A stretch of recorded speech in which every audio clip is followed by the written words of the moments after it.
Education रो marathon 3 को समस्त को स्वागत पिला माने देखिबा 3 घंटा तुमको दिया जिवो एवं 70 मार्क रो प्रश्न थिबो। ग्रुप ए 20 मार्क्स रो एमसीक्यू देखिबा समस्ते आंसर दियंतु लाइव चैट बॉक्स रे।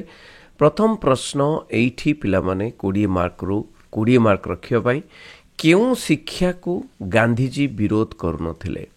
पुस्तक केंद्रिक शिक्षा, धंदामूलक शिक्षा, इंग्राजी भाषा माध्यम शिक्षा, विषय केंद्रिक शिक्षा। उत्तर कौन हम ना धंदामूलक शिक्षा को गांधीजी प्रवर्तन करथिले, विरोध करनथिले। ठीक अछि। नेक्स्ट प्रश्न केबे श्री अरविंद पंडिचेरी ठारे आश्रम प्रतिष्ठा करथिले। से जानिछ तुमे आश्रम प्रतिष्ठा करथिले कोउटी ना पंडिचेरी ठारे केबे करथिले 1910 1950 1945 1976 कौन हम ना 1910 मसीह से पंडिचेरी ठारे आश्रम प्रतिष्ठा करथिले। केउ शिक्षाविद दैनिक संवादपत्र समाजर प्रतिष्ठाता अटंती। तुम जानिछ समाज घरे घरे घरे घरे परिचित। से समाज संवादपत्र जा कहती समाज को किए प्रतिष्ठाता अटंती पंडित नीलकंठ दास, डॉक्टर राधानाथ रथ, गोपबंधु दास ना गोदावरीश मिश्र। उत्तर कौन हम ना उत्कलमणि गोपबंधु दास होचंती समाजर प्रतिष्ठाता। नेक्स्ट प्रश्न केउटी सत्यर अनुसंधान पाई केउटी सत्यर अनुसंधान पाई मार्ग नुहे। केउटी सत्यर अनुसंधान पाई मार्ग नुहे बोली श्री अरविंद दर्शाइछन्ति। माने सत्यर अनुसंधान करने को जाई मार्ग नुहे। प्रेमर मार्ग, अर्थर मार्ग, ज्ञान शक्ति अर्थ नुहे। माने टंका पैसा को नेकरी माने सत्यर अनुसंधान करिबा नहीं कि एटा नुहे। नेक्स्ट प्रश्न शिक्षा हेउची अभिज्ञतार पुनर्गठन। अभिज्ञता माने कौन एक्सपीरियंस। एक्सपीरियंस रो पुनर्गठन या कहार उक्ति जॉन आडमस, जॉन ड्यूई, रूसो ना स्पेंसर। उत्तर कौन हम उत्तर हेउची एठी जॉन ड्यूई। नेक्स्ट प्रश्न रूसोंकर शिक्षा व्यवस्था को कौन कुआ जाए। शिक्षा व्यवस्था आदर्शवाद कुआ जाए ना प्रकृतिवाद ना प्रयोगवाद ना वास्तववाद। तुम जानिछ समस्ते जे प्रकृति माने प्राकृतिक उपाय रे अर्थात गोटे शिशुटी ऑटोमेटिकली जहाँ भीतर आसुची से अनुसार शिक्षा दबा दरकार। प्रकृतिवाद तांकर प्रिंसिपल होची प्रकृतिवाद। अनुबंधित अनुक्रिया रे काहाकु प्राकृतिक उद्दीपक रो देख प्राकृतिक उद्दीपक होची तो मांस थिला किंतु प्राकृतिक उद्दीपकर विकल्प विकल्प कौन विकल्प हिसाब से उपस्थापन कराई। विकल्प कौन मांस, घंटी, लाल, पंजुरी। माने मांसर विकल्प कौन घंटी। घंटीटा को बजे दिया होतला नहीं कि घंटी हम आंसर। नेक्स्ट प्रश्न अभिज्ञता द्वारा आचरणगत परिवर्तन ही शिक्षण किए कहिथिले।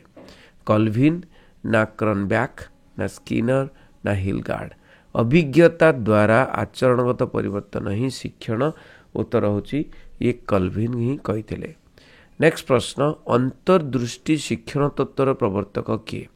अंतर्दृष्टि शिक्षण तत्व थंडराइक, स्किनर, कोहलर ना पावलव। उत्तर होची ये होचंती कोहलर। कोहलर होचंती अंतर्दृष्टि शिक्षण तत्वर प्रवर्तक। केउटी अंत अभिप्रेरणार उदाहरण नुहे। अंत अभिप्रेरणार उदाहरण नुहे स्वत उत्साह, अनुभूति, आत्मविश्वास, पुरस्कार। अंत अभिप्रेरणार उत्साह नुहे माने दीटा अभिप्रेरणा अच्छी बाह्य अभिप्रेरणा आउ अंत अभिप्रेरणा। अंत अभिप्रेरणा माने भितर उत्साह आसुव तेणु भितर स्वत उत्साह ठीक अच्छे। आत्मविश्वास भितर, अनुभूति भितर किंतु पुरस्कार भितर नुहे। अंत अभिप्रेरणा नहीं ये बाह्य अभिप्रेरणा। नेक्स्ट प्रश्न पर्यवेक्षित हेउथुवा लोकमानंको कौन कुआ जाए। नमूना, शिक्षानुगामी, अनुसरणकारी, शिक्षादाता। कौन हम ना उत्तर होची एठी नमूना।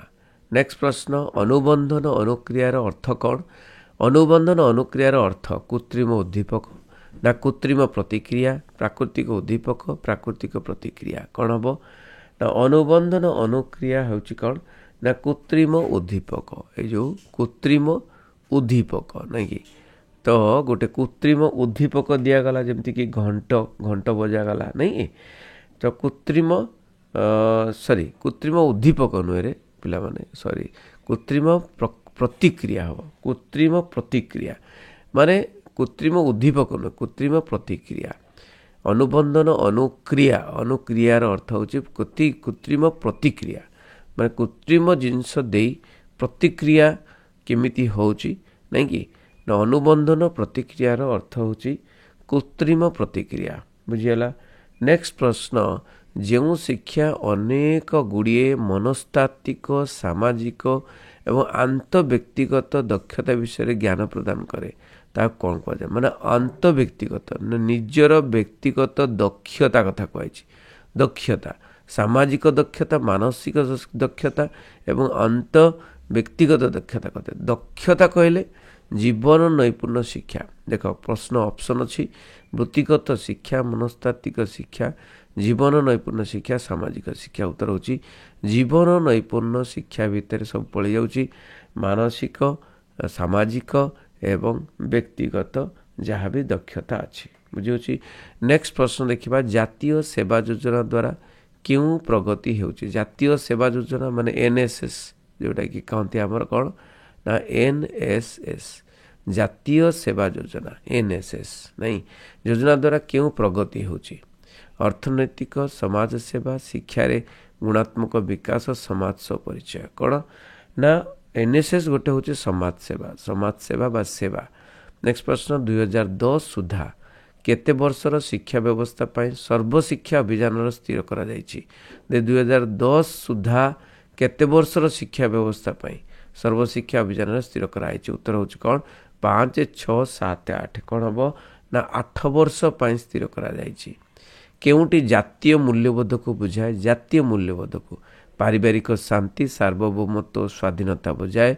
ଚିରସ୍ଥାୟୀ ଶାନ୍ତି, ଚିରନ୍ତନ ସତ୍ୟ ପ୍ରାପ୍ତି। ଦେଖ ଚିରସ୍ଥାୟୀ ଶାନ୍ତି, ଚିରନ୍ତନ ସତ୍ୟ ପ୍ରାପ୍ତି ଏଗୁଡ଼ିକ ସବୁ ବ୍ୟକ୍ତିଗତ, ପାରିବାରିକ ଶାନ୍ତି ପାରିବାରିକ, କିନ୍ତୁ ଜାତୀୟ ମୂଲ୍ୟବୋଧକୁ ବୁଝାଉଛି ସାର୍ବଭୌମତ୍ୱ। କାହାର ନା ଦେଶର ସାର୍ବଭୌମତ୍ୱ, ଆଉ କ'ଣ ନା ଦେଶର ସ୍ୱାଧୀନତା ନାଇଁ କି। ତେଣୁ ଦେଶ କଥା ଆସିଲେ ଜାତି। ନେକ୍ସଟ ପ୍ରଶ୍ନ, କେବେ ଜାତିସଂଘର ନିରାପତ୍ତା ପରିଷଦର ମାନବିକ ଅଧିକାର ମାନେ ହ୍ୟୁମାନ୍ ରାଇଟ୍ସ ଡିକ୍ଲାରେସନ୍ ହେଇଥିଲା, ପ୍ରସ୍ତୁତି ହେଇଥିଲା? ହ୍ୟୁମାନ୍ ରାଇଟ୍ସ ଡିକ୍ଲାରେସନ୍ ପିଲାମାନେ ଆମେ ଡିସେମ୍ବର 10କୁ ଆମେ କ'ଣ କରୁଛୁ ନା ଡିସେମ୍ବର 10କୁ ଆମେ ପାଳନ କରୁଛୁ ହ୍ୟୁମାନ୍ ରାଇଟ୍ସ ଡେ। ତେଣୁ ଉତ୍ତର କ'ଣ ହେବ ନା ଏଇଟା ହେବ 1948 ମସିହା ଡିସେମ୍ବର 10 ତାରିଖ। ବୁଝିହେଉଛି। ନେକ୍ସଟ ପ୍ରଶ୍ନ, ବିତରଣର ହାରାହାରି ମାନ ନିର୍ଣ୍ଣୟ ପାଇଁ କାହାର ଆବଶ୍ୟକତା ପଡ଼ିଥାଏ? ବିତରଣର ହାରାହାରି ମାନ ନିର୍ଣ୍ଣୟ ପାଇଁ, ହାରାହାରି ମାନ ନିର୍ଣ୍ଣୟ ପାଇଁ ଆବଶ୍ୟକତା କାହାର ପଡ଼ିଥାଏ? ଏହି ପ୍ରଶ୍ନ ପଡ଼ିବ। ମଧ୍ୟମା, ଗରିଷ୍ଠକ, ଅନୁସ୍ଥିତି। କ'ଣ ହେବ ନା ଉତ୍ତର ହେଉଛି ମାଧ୍ୟ। ଉତ୍ତର କ'ଣ ନା ମାଧ୍ୟ ହେଉଛି କ'ଣ ନା ହାରାହାରି ମାନ ନିର୍ଣ୍ଣୟ କରିବାର କ'ଣ ବିତରଣର ହାରାହାରି ମାନ ନିର୍ଣ୍ଣୟ କରିବାର ଆବଶ୍ୟକତା ପଡ଼ିଥାଏ ନାଇଁ। ତ ନେକ୍ସଟ ପ୍ରଶ୍ନ ହେଉଛି, ଏକ ବିତରଣରେ ଲବ୍ଧାଙ୍କ ଗୁଡ଼ିକ ହେଉଛି କ'ଣ 5, 8, 6, 7, 9। ତେବେ ଏହାର ମଧ୍ୟମା କେତେ? ତେଣୁ ମଧ୍ୟମା କେତେ? ଯଦି ଆମେ ମଧ୍ୟମା ବାହାର କରିବା ତାହେଲେ କେତେ ହେବ ନା 7 ହେବ। ମଧ୍ୟମା କେତେ ହେବ? 7 ହେବ ନାଇଁ କି। ତ ନେକ୍ସଟ ପ୍ରଶ୍ନ, 10ରୁ 19 ସମ୍ଭାଗର ଆଇ ମାନେ ଇଣ୍ଟରଭାଲ କେତେ? 9, 10, 11, 8। 10ରୁ 19 ସମ୍ଭାଗର ଇଣ୍ଟରଭାଲ କେତେ? ନା ଯଦି ବାହାର କରିବ ପିଲାମାନେ ଇଣ୍ଟରଭାଲ ହେବ 10। ବୁଝିହେଉଛି। ତେଣୁ ଗ୍ରୁପ ବିରେ କ'ଣ ପ୍ରଶ୍ନ ଅଛି ଦେଖିଦେବା। ତ ପ୍ରଥମ ପ୍ରଶ୍ନ ଏଇଠି 2 ମାର୍କିଆ ପ୍ରଶ୍ନ, 40ରୁ 50 ଶବ୍ଦ ଭିତରେ। ତେଣୁ କ'ଣ କରିବ ନା 40-50 ଶବ୍ଦ ଗଣିବା ଦରକାର ନାହିଁ। ମାନେ କେତେ ମାନେ ଶବ୍ଦ କେତେ ଲାଇନ୍ ଭିତରେ ଲେଖିବ? କେତେ ଲାଇନ୍ ନା ଗୋଟେ ଲାଇନ୍ରେ 7-8ଟି ରହିଲେ, ତେଣୁ 6-7 ଲାଇନ୍ରେ ଲେଖିବ। କେତେ ନା 6 କିମ୍ବା 7 ଲାଇନ୍ରେ ଲେଖିବ ତ ହେଇଯିବ। ତେଣୁ ରୁଷଙ୍କର ଶିକ୍ଷା ବ୍ୟବସ୍ଥାରେ ଅନୁଶାସନ କିପରି ଥିଲା? ଅନୁଶାସନ, ସେ ପିଲାମାନଙ୍କୁ ଅନୁଶାସନ କେମିତି? ଆରେ ସେ କହୁଥିଲେ ଯେ ମାନେ ପୁରସ୍କାର ହେଉ କି ଦଣ୍ଡ ହେଉ ଶିକ୍ଷକ ନୁହେଁ, ଶିକ୍ଷକ ଦେବେ ନାହିଁ। ବୁଝିହେଉଛି। ଶିକ୍ଷକ ପୁରସ୍କାର ଦଣ୍ଡ ଦେବ ନାହିଁ। ପ୍ରକୃତି ଆପେ ଆପେ ମାନେ ଶିଷ୍ୟକୁ ଦେବ। ପ୍ରକୃତି ଆପେ ଆପେ ପିଲାଟିକୁ ଦେବ। ସେ ପ୍ରକୃତିରୁ ଯେଉଁ ଅନୁଭୂତି ପାଇବ ସେଇ ଅନୁସାରେ ସେଇ ପ୍ରକୃତି ହିଁ ତାକୁ ଅନୁଶାସନ ଦେବ, ପ୍ରକୃତି ହିଁ ତାକୁ ଦଣ୍ଡ ଦେବ କିମ୍ବା ପୁରସ୍କାର ଦେବ। ବୁଝିହେଉଛି। ତେଣୁ ଏଇ ଯେଉଁ ଯାହା ବି ପ୍ରକୃତି ଦେବ ଫଳାଫଳ ସେ ସେଇଥିରୁ ଶିଖିବ, ଆପେ ଆପେ ଶୃଙ୍ଖଳିତ ହେବ ବୋଲି କହୁଛନ୍ତି। ନେକ୍ସଟ ପ୍ରଶ୍ନ, ସତ୍ୟବାଦୀ ଶିକ୍ଷାର ମୂଳ ବୈଶିଷ୍ଟ୍ୟ କ'ଣ ଥିଲା? ସତ୍ୟବାଦୀ ଶିକ୍ଷାର ମୂଳ ବୈଶିଷ୍ଟ୍ୟ ଦେଖ, ସତ୍ୟବାଦୀ ଶିକ୍ଷା କିଏ ପ୍ରଚଳନ କରିଥିଲେ? ଉତ୍କଳମଣି ଗୋପବନ୍ଧୁ ଦାସ। ସେଠି ବିଶେଷ କରି ସତ୍ୟବାଦୀ ଶିକ୍ଷାଟା ମୁକ୍ତ ବାୟୁ ବିଦ୍ୟାଳୟ, ମାନେ ମୁକ୍ତ ଭାବରେ ତାକୁ ଖୋଲା ଆକାଶ ବିଦ୍ୟାଳୟ ବୋଲି କୁହାଯାଏ, ନାଇଁ କି? ମୂଳ ବୈଶିଷ୍ଟ୍ୟ ଥିଲା ମୁକ୍ତ ବାୟୁ, ଆଉ ଏହା ପାରମ୍ପରିକ ଗୁରୁକୁଳ ଶିକ୍ଷା ଉପରେ ପର୍ଯ୍ୟବେସିତ ଥିଲା। ଜନ୍ ଡୁଇ ସମର୍ଥନ କରିଥିବା ଯେକୌଣସି ଦୁଇଟି ଶିକ୍ଷାଧାରଣ ପ୍ରଣାଳୀ ଉଲ୍ଲେଖ କର। ଦୁଇଟା ଶିକ୍ଷାଧାରଣ ପ୍ରଣାଳୀ, ଗୋଟେ ହେଉଛି ଶିଶୁ କୈନ୍ଦ୍ରିକ ପଦ୍ଧତି ହେବା ଦରକାର, ଜନ୍ ଡୁଇ କହିଛନ୍ତି, ଆଉ କ୍ରିୟା ସମ୍ପାଦକ ପଦ୍ଧତି ହେବା ଦରକାର, ନାଇଁ କି? କାର୍ଯ୍ୟ ସମ୍ପାଦକ ପଦ୍ଧତି ହେବା ଦରକାର। ନେକ୍ସଟ ହେଉଛି ଶିକ୍ଷଣ ଏବଂ ସମଯୋଜକ ପ୍ରକ୍ରିୟା ସଂକ୍ଷେପରେ ବୁଝାଅ। ଶିକ୍ଷଣ ଏବଂ ସମଯୋଜକ ପ୍ରକ୍ରିୟା, ଶିଶୁ ବା ବ୍ୟକ୍ତି ଜନ୍ମଠାରୁ ମୃତ୍ୟୁ ପର୍ଯ୍ୟନ୍ତ ବିଭିନ୍ନ ପରିବେଶ ପରିସ୍ଥିତି ଉପରେ କ'ଣ ଗତି କରିଥାଏ, ହଁ ନା ନାହିଁ? ତେଣୁ ସେ ପରିବେଶ ପରିସ୍ଥିତି ଯେତେବେଳେ ଗତି କରେ ବହୁତ ଗୁଡ଼ିଏ ସମ୍ମୁଖୀନ ହୁଏ ସମସ୍ୟା, ଆଉ ସେ ସେଇ ସମସ୍ୟା ଗୁଡ଼ିକ ସହିତ ଖାପ ଖୁଆଇ ଚଳିବା ପାଇଁ ଚେଷ୍ଟା କରି ଯେଉଁ ନୂତନ ଜ୍ଞାନ ଆହରଣ କରେ ତାହା ହିଁ ଶିକ୍ଷଣ ପଦବାଚ୍ୟ ହୋଇଥାଏ। ତେଣୁ ଶିକ୍ଷଣ ଏକ ସମଯୋଜକ ପ୍ରକ୍ରିୟା ଅଟେ। ଜ୍ଞାନ ଗଠନ ଶିକ୍ଷଣ କ'ଣ? ଜ୍ଞାନ ଗଠନ ଶିକ୍ଷଣ ଏକ ନୂତନ ବିଷୟବସ୍ତୁ ଭାବେ ଏକବିଂଶ ଶତାବ୍ଦୀରେ ବ୍ୟବହୃତ ହୋଇଛି, ନାହିଁ? ଜ୍ଞାନ ଗଠନ ଶିକ୍ଷଣ ତ ବହୁତ ବିକଶିତ ଦେଶମାନଙ୍କରେ ଏଇଟା ବ୍ୟବହାର ହୋଇଛି। ଶିକ୍ଷଣ ପ୍ରତି ପଦକ୍ଷେପରେ ଜ୍ଞାନ ଆହରଣ ଏକ ପ୍ରମୁଖ ବିଷୟ। ତ ଜ୍ଞାନ ଗଠନ ଏକ ଧାରାବାହିକ ପ୍ରକ୍ରିୟା। ଅନ୍ତର୍ଦୃଷ୍ଟି ଶିକ୍ଷଣ ତତ୍ତ୍ୱର ଦୁଇଟି ଶୈକ୍ଷିକ ତାତ୍ପର୍ଯ୍ୟ ଉଲ୍ଲେଖ କର। କ'ଣ ନା ଶୈକ୍ଷିକ ତାତ୍ପର୍ଯ୍ୟ ଉଲ୍ଲେଖ କର। ଶୈକ୍ଷିକ ତାତ୍ପର୍ଯ୍ୟ ଅନ୍ତର୍ଦୃଷ୍ଟି ଶିକ୍ଷଣ ତତ୍ତ୍ୱରେ କ'ଣ ନା ସମସ୍ୟା ସମାଧାନ, ବହୁତ ଇମ୍ପୋର୍ଟାଣ୍ଟ ପିଲାମାନେ, ସମସ୍ୟା ସମାଧାନ ବିଷୟରେ ଶିକ୍ଷାର୍ଥୀମାନଙ୍କର ପୂର୍ବ ଅଭିଜ୍ଞତା ସାହାଯ୍ୟ କରିଥାଏ। ତାପରେ ସେ ନିଜେ ବାସ୍ତବରେ ନିଜର ଜ୍ଞାନ ଏବଂ ପୂର୍ବ ଅଭିଜ୍ଞତା ମାଧ୍ୟମରେ ସମସ୍ୟା ସମାଧାନ କରିଥାଏ। ଠିକ୍ ଅଛି। ତାପରେ ଡିପିପିର ପୁରା ନାମ କ'ଣ? ଏହାର ଆମ ରାଜ୍ୟର କେଉଁ ଜିଲ୍ଲାରେ ପ୍ରଥମେ କାର୍ଯ୍ୟକାରୀ ହୋଇଥିଲା, ନାହିଁ? ଡିପିପିର ପୁରା ନାମ ହେଉଛି ପିଲାମାନେ ମନେ ରଖ, ଡିଷ୍ଟ୍ରିକ୍ଟ ପ୍ରାଇମେରୀ ଏଜୁକେସନ୍ ପ୍ରୋଗ୍ରାମ। କ'ଣ? ଆଉ ଥରେ କହିଦେଉଛି, ଡିଷ୍ଟ୍ରିକ୍ଟ ପ୍ରାଇମେରୀ ଏଜୁକେସନ୍ ପ୍ରୋଗ୍ରାମ, ଏବଂ ତାକୁ ଓଡ଼ିଆରେ କହନ୍ତି ରାଜ୍ୟ ପ୍ରାଥମିକ ଶିକ୍ଷା କାର୍ଯ୍ୟକ୍ରମ। ଆମ ରାଜ୍ୟରେ ପ୍ରଥମେ 5ଟି ଜିଲ୍ଲାରେ କାର୍ଯ୍ୟକାରୀ ହେଲା। ସେ ଜିଲ୍ଲା ଗୁଡ଼ିକ ହେଲା ଗଜପତି, ରାୟଗଡ଼ା, କଳାହାଣ୍ଡି, ବଲାଙ୍ଗୀର ଆଉ ଢେଙ୍କାନାଳ। ତାପରେ ଦେଖ, ଶୈକ୍ଷିକ ମୂଲ୍ୟବୋଧ କହିଲେ କ'ଣ ବୁଝ? ଶୈକ୍ଷିକ ମୂଲ୍ୟବୋଧ କହିଲେ କ'ଣ ବୁଝ? ନା ଅନେକ ଗୁଡ଼ିଏ ସାମାଜିକ ଗୁଣାବଳୀ ଶିକ୍ଷା ମାଧ୍ୟମରେ ଶିକ୍ଷାର୍ଥୀ ଆହରଣ କରିଥାଏ, ନାହିଁ? ସାମାଜିକ ଗୁଣାବଳୀ ଗୁଡ଼ିକ ସେ ଆହରଣ କରିଥାଏ, ଯାହା ଶିକ୍ଷାର୍ଥୀକୁ ଭବିଷ୍ୟତରେ ଜଣେ ଭଲ ମଣିଷ ଭାବରେ ଗଢ଼ି ତୋଳିଥାଏ। ଏହାକୁ ଶୈକ୍ଷିକ ମୂଲ୍ୟବୋଧ ବୋଲି କୁହାଯାଏ। ମୂଲ୍ୟବୋଧ ଭ୍ୟାଲୁଜ୍ କୁହାଯାଏ, ଭ୍ୟାଲୁଜ୍। ଆଚ୍ଛା, ସମାଜରୁ ଶିଖିଥାଏ। ଆଚ୍ଛା, ନେକ୍ସଟ ପ୍ରଶ୍ନ, ପରିବେଶ ଶିକ୍ଷାର ଦୁଇଟି କୌଶଳାତ୍ମକ ଲକ୍ଷ୍ୟ ଲେଖ। କୌଶଳାତ୍ମକ ଲକ୍ଷ୍ୟ, ପରିବେଶ ଶିକ୍ଷାରେ କୌଶଳାତ୍ମକ ଲକ୍ଷ୍ୟ ହେଉଛି ବୃକ୍ଷରୋପଣ କାର୍ଯ୍ୟକ୍ରମ କିମ୍ବା ଚିତ୍ରାଙ୍କନ ମାଧ୍ୟମରେ ପରିବେଶ ସଚେତନତା ସୃଷ୍ଟି। ତାପରେ ଦେଖ, କେନ୍ଦ୍ରୀୟ ପ୍ରବଣତାର ମାପ ଗୁଡ଼ିକ କ'ଣ? ନା କେନ୍ଦ୍ରୀୟ ପ୍ରବଣତାର, ଦେଖ ପିଲାମାନେ, କେନ୍ଦ୍ରୀୟ ପ୍ରବଣତାର ମାପ ଗୁଡ଼ିକ ତ ଯେକୌଣସି ବିଷୟ ସମ୍ବନ୍ଧିତ ତଥ୍ୟାବଳୀର ଧନୁରୂପୀ ବଣ୍ଟନ ରେଖା ସୃଷ୍ଟି କରିବା ପ୍ରକୃତିକୁ ତଥ୍ୟର କେନ୍ଦ୍ରୀୟ ପ୍ରବଣତା କୁହାଯାଏ। ଏହାର ମାପ ଗୁଡ଼ିକ ହେଲା କ'ଣ? ନା ମାଧ୍ୟମାନ, ମଧ୍ୟମା, ଗରିଷ୍ଠକ। ମାଧ୍ୟମାନର କୌଣସି ଦୁଇଟି ଉପକାରିତା ଲେଖ। ମାଧ୍ୟମାନ ହେଲେ କ'ଣ? ନା ବିତରଣର ଠିକ୍ ମଧ୍ୟବିନ୍ଦୁ ଜାଣିବାକୁ ହେଲେ ଏହା ବ୍ୟବହାର ହୁଏ। ବିତରଣର ଠିକ୍ ମଧ୍ୟବିନ୍ଦୁ ଜାଣିବାକୁ ହେଲେ ଏହା ବ୍ୟବହାର ହୁଏ। ଦ୍ୱିତୀୟରେ, ଏହା ଗୁଣାତ୍ମକ ଦୃଷ୍ଟିରୁ ଏକ ହାରାହାରି ମାନ। ନେକ୍ସଟ ହେଉଛି ଟାଲି କାହାକୁ କହନ୍ତି? ଟାଲି କାହାକୁ କହନ୍ତି?